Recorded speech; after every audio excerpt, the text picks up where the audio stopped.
All right, welcome to your first video lecture for U.S. history. It's the first time I've done this other than practicing. So I might make some mistakes, don't hold me to it, but I'm kind of figuring this out along the way too. Okay?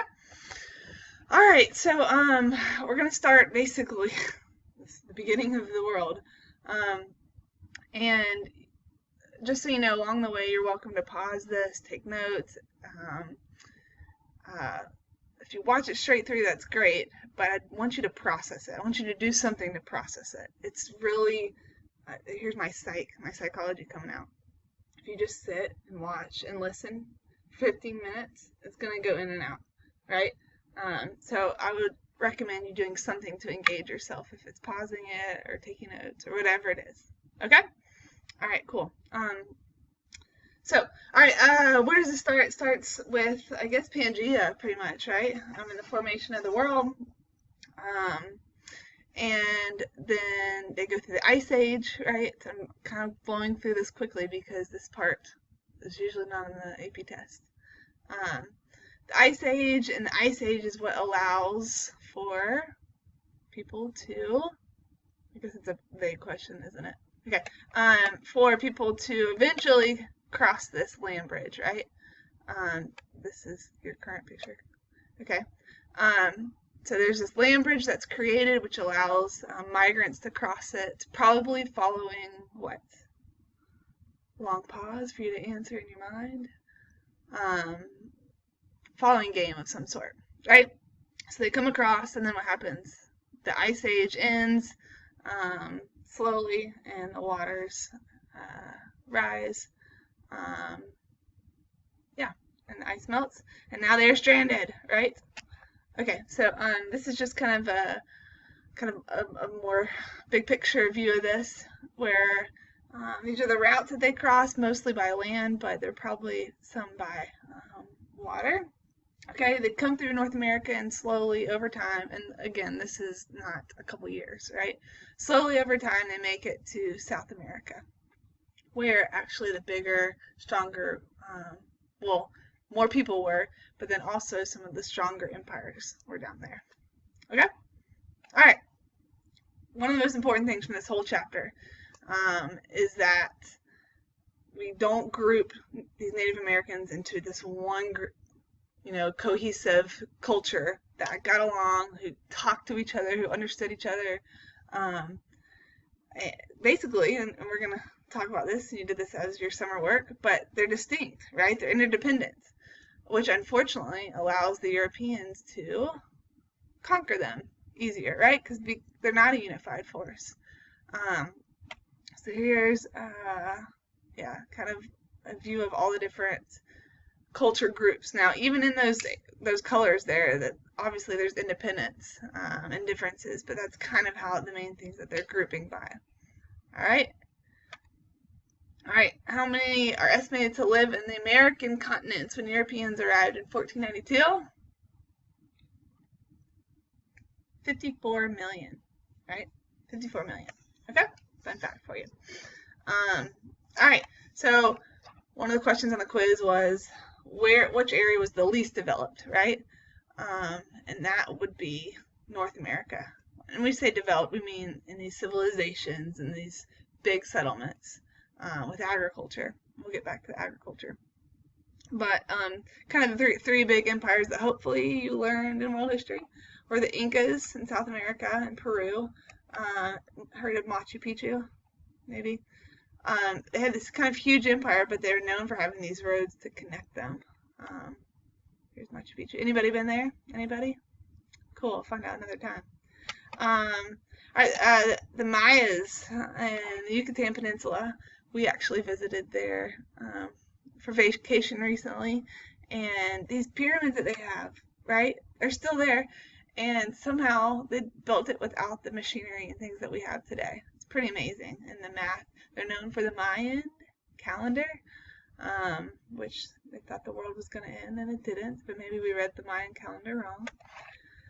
All right, and then lastly are the Aztecs in Mexico, and also known for their step pyramids, but famously, let's see if I can move this. How cool is that? Here, unfortunately, they're known for their sacrifices too, right, to the sun god. All right, move that back. Oh my, so fancy right now. Okay, now we do not have time to go through all of these different tribes here. But so kind of what AP does is that they kind of group them into big main ones. Oops, sorry.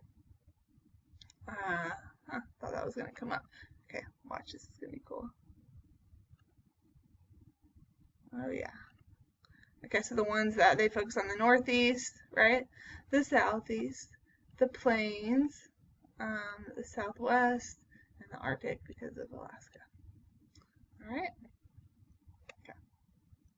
Okay, so how did Native American culture change when farming became more widespread? So you think about this. You develop agriculture, right?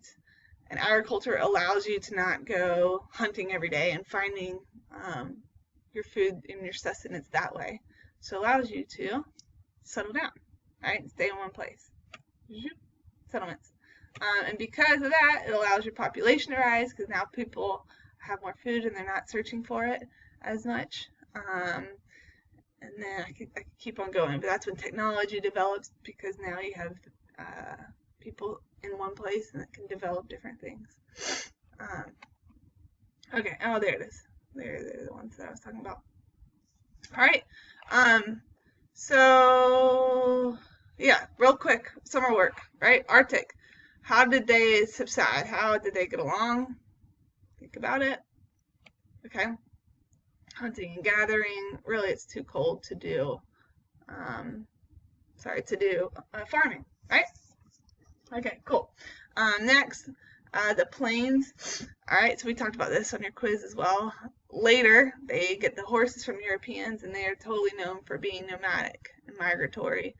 After the buffalo, and eventually, we'll talk about the kind of loss of the buffalo and how that affects America later on as well. Okay. All right, the Northeast. So not as cold as the Arctic, so they can farm. The picture on the right, that's your three sisters. Cool. Actually, I think in the Heritage Garden that they are going to try the three sister farming, which is pretty cool. And the idea with this is that they all kind of renew each other. The nutrients of one restore the other crops, which is pretty amazing that they figured that out, right? I don't think I would have figured that out. And slash and burn farming, you've probably heard that before, but whenever we live on the Marchman farm, right next to the Marchman farm, and they burn it every year.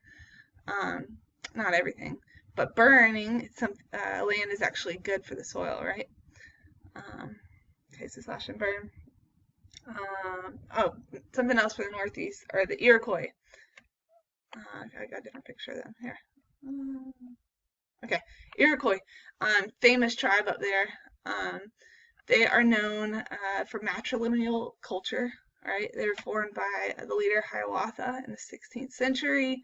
And this confederacy really is the idea of we don't like love each other, we're not best friends, but we are going to help defend each other because we know that if we join together, we can defend ourselves from our neighboring tribes or the Europeans. So that's where this confederacy came from. Pretty organized politically and militarily, so that's what they're known for. But they're also known just for this culture of and long houses of multiple families living together. That's kind of something that always gets remembered about the Iroquois. Okay? Okay. Let me go back. Okay. All right, Southwest. So really, the Southwest goes along with what country's empire building? That'd be Spain, right? So basically, Spain is there first before slowly the British take over the world. But Southwest, okay, they're known for the cliff dwelling. Then I'll show you a picture of that in a second. But these clay houses. The Pueblos are there, and they're the ones that are first known for growing maize in North America.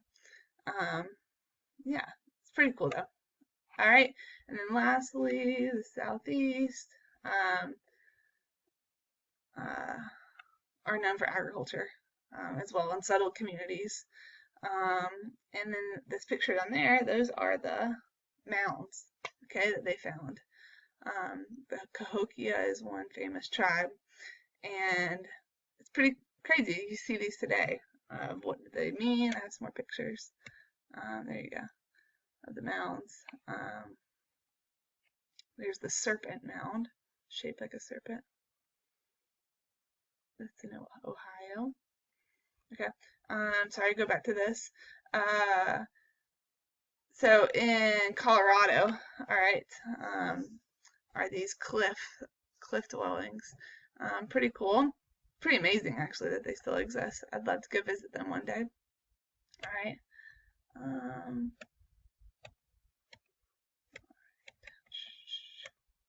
Okay. Just so you know, I get 15 minutes with this program, so I'll probably have to do a part 1 and a part 2. All right, so now that we have kind of the rough idea of the Native American life before Europeans came. I mean, that's kind of the quick version, but that's those big ideas that we just talked about. That's what they want you to know. Okay? All right, so a couple different reasons of why exploration happened, and this is in world history too. You know, God, glory, and gold, probably. Those are the 3 main things of why they wanted to go to the New World. But Crusades, you may not think of that before you read the chapter of the Crusades being involved, but the Crusades, they were a religious war, right, between Muslims and Christians. And so I want you to know, think in your mind, how did they lead to this? All right, so the Crusades down here. All right, here we go. Use my cool pen again. All right, so you got Europeans here, right, coming down into this land where they did not know much about this. And so the fact that these soldiers are there, they see new things like new foods, new spices, even new clothes like silk. And all of a sudden they become kind of not addicted to these things, but that's their appetite has been whet, right? That's what they want. And they also think, I can make a lot of money too if I bring that back here. All right, so that's how the Crusades did it. Well, now how do we get that stuff? Okay, so where's that pen? A lot of times, what happens, hopefully you learn this, is that with the Silk Road in Asia, which is the famous big road that went across Asia. So imagine like silk, for example, in China coming over, right? Well, this is a long way to get over here to Europe. Okay, so you had middlemen, Muslim middlemen right here that would basically say, oh, thank you, I'll buy this from Asian sellers, merchants, and I'm going to go and take this to the Europeans. But I get to jack up my prices. So I'm the one making the profit, and the Europeans now have a middleman to work through. So they want to find a new route. And that's kind of the whole big reason that they want to go. All right? Okay. All right, so why motivation, crusades, right? God, glory, gold. We talked about Muslim middlemen. Marco Polo, his famous exploration into China, where he spent like 20 years, supposedly, came back, wrote a book, and people are all just marveling over China. And we need to get there and see these things. So that was part of it, the reason people wanted to go. The caravel, so this would basically fall under new technology. You've seen this ship before? So these are kinds of ships that they would take along the coast of Africa, and then Christopher Columbus. But the caravel was basically able to go against strong winds, because before that was a problem, obviously, that they did not want to fight against, or didn't know how to fight against. Okay, so the new ships. And then one other thing is in Africa, maybe world history learned this too, is they had a lot of gold, and this was taken to Europe. But now they realize again, hey, with all these things, I want to go on my own, right? I want to go on my own. Okay? All right, I think my time is up in 8, 7, 6, 3, 2, 1. Let's see. Oh, let's keep going. Okay, cool. All right. So Portuguese, right? They were really the first ones out there exploring. And then they kind of lose their foothold to Spain, and much later England comes in and France tries to go, and the Netherlands. Okay, but the Portuguese, they're kind of the ones that started it. All right. So off the coast of Africa, like we said, they had these new ships that were able to fight the wind. They had these plantations that really were the beginning of what the plantations are going to look like in America, where slavery was involved here. So that those are really the training grounds in a lot of ways. Okay. A couple of explorers. You got Diaz that goes to finally gets to the tip of Africa, but then Vasco da Gama, he's the one that actually gets to India and then comes back and brings all these spices. So people are realizing, wait, we can do this. We can do this without these middlemen, these Muslim middlemen, right? Okay. So now it's Spain's turn. All right. The kind of what kickstarts this is that the Spanish monarchy is now going to be unified. This famous couple down here, the Brad and Angelina. Oh, I can't even use that example. Brad and Angie are broken up. Beyonce and Jay-Z, yeah. Ferdinand and Isabella, sorry, lost my train of thought. So now that those two are united, Spain is kind of becoming a powerhouse, and they want to pursue that power as much as possible and expand it. Okay. Also, that the Renaissance spirit in world history, you learned, was very adventurous, right? I want to explore the world, kind of thing. So finally, Christopher Columbus comes along, an Italian who convinces these two to let him take a crew over to, where's he going? To the Indies, right? To India, because that's where the Portuguese had gotten. And so he's going to go westward, since he can't go through the land, right? Because Muslim middlemen have already been there. The Portuguese had done Africa, so he's going to try a new route. All right. And he gets there and calls it the Indies, and this is the famous, right, story here. But unfortunately, he treats the people barbarically, and we celebrate Columbus Day. Or, I mean, I get it, but at the same time, he's not a great example of a world leader that we'd want to follow in a lot of ways. Okay? All right, here's a big idea that comes from Christopher Columbus. It's the Columbian Exchange, right? I'm basically saying that when finally these worlds become connected, it's going to take time, but that the old world, okay, think about the old world, that would be Europe, right? And the new world is this new world that they found.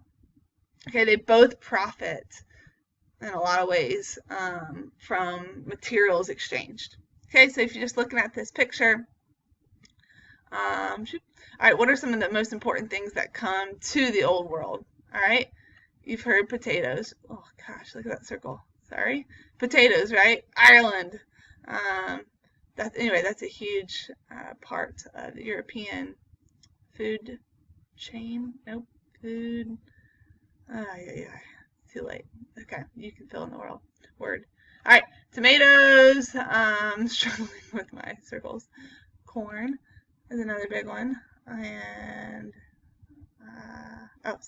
tobacco. That's gonna be a big one.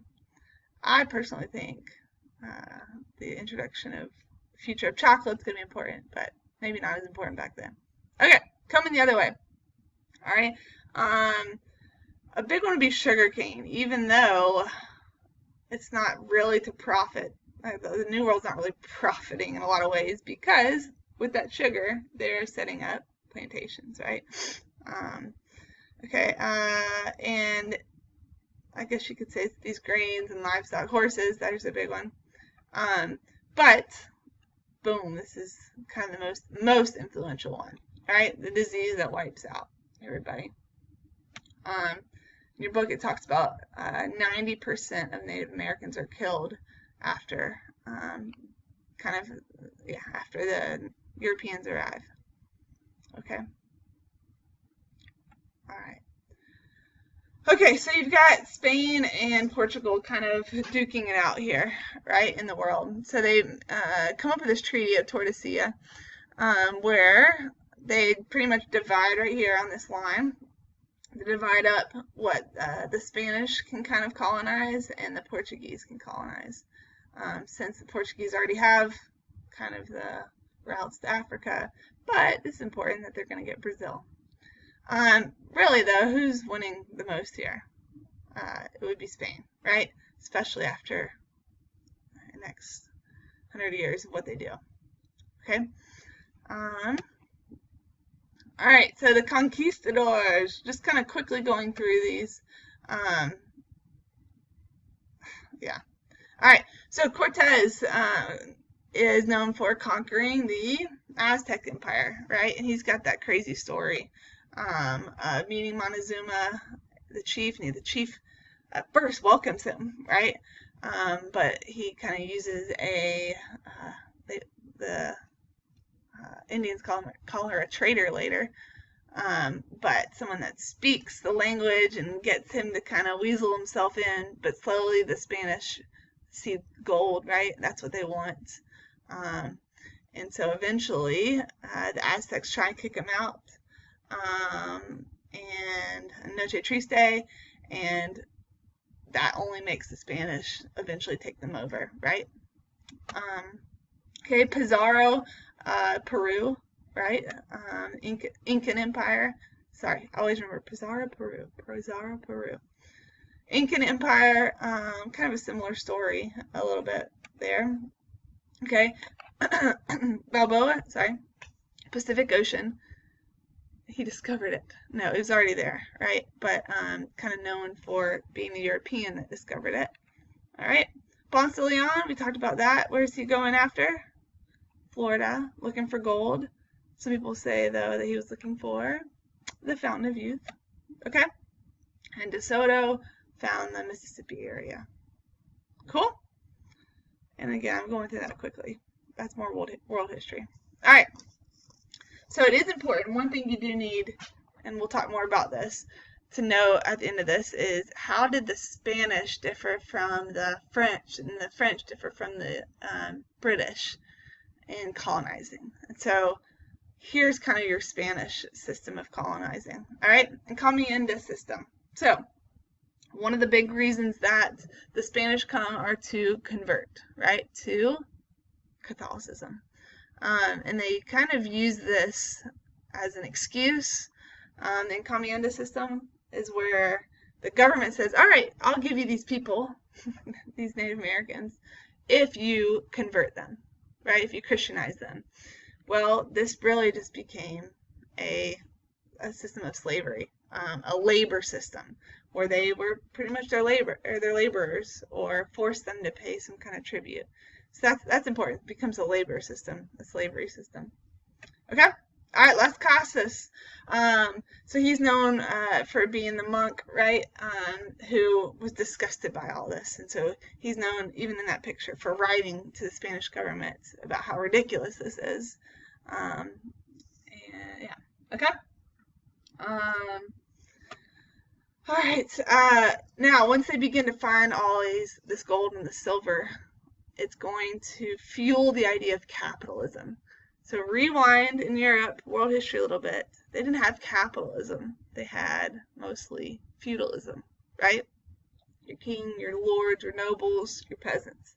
Well, here it's the idea of kind of private enterprises. So if I find this money, right, and I want to start my own business of some sort, this is an early idea of this, then that idea of free trade and the free market and individualized businesses. Okay? All right.